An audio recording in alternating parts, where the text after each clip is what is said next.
I didn't realize silence could feel heavier than panic until the night my phone rang just after midnight. The call came from my daughter. She was 18, excited about her first overseas trip with several relatives who had insisted she would be safer traveling with family than with friends. I had hesitated because the destination had recently appeared on a government do not travel advisory, but they assured me they had experienced connections and every detail under control.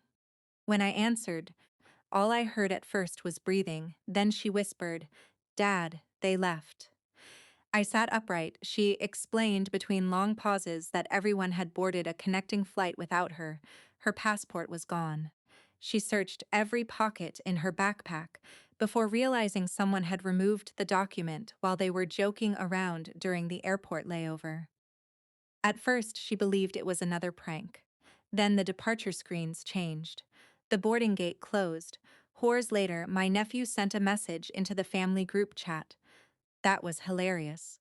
His sister answered almost immediately. You should have seen her face.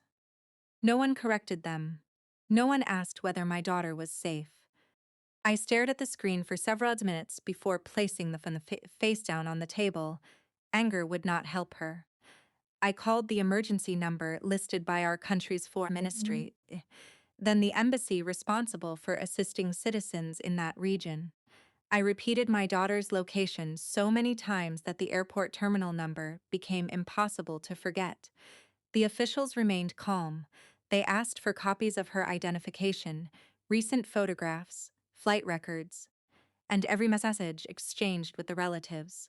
One embassy employee paused before saying quietly, "Please tell your daughter to stay where airport security can see her. We'll coordinate from here." For the first time that night, I felt someone else understood the weight of what had happened. My daughter tried to sound brave whenever we spoke. She apologized for crying. She apologized for becoming a problem. That sentence hurt more than anything else. You are not the problem, I told her. The adults who abandoned you are. The hours crawled. Airport staff found her a secure waiting area. Embassy personnel coordinated emergency documentation, while local authorities interviewed employees who had witnessed her searching frantically for her passport. Meanwhile, my relatives continued posting photographs from expensive restaurants. They never asked how she was. Just after sunrise, my phone buzzed again, not from family, from an embassy official. We've located additional evidence regarding the missing passport. Please remain available. An hour later, another sound echoed somewhere else, heavy knocking, not at my door, at theirs. My nephew later admitted that everyone inside froze when they opened the door and found investigators accompanied by law enforcement officers. The officers explained they were following reports involving the deliberate abandonment of a traveler whose travel documents had been intentionally withheld. Phones, travel timelines, and electronic messages would need to be reviewed. Formal interviews would follow. The laughter disappeared.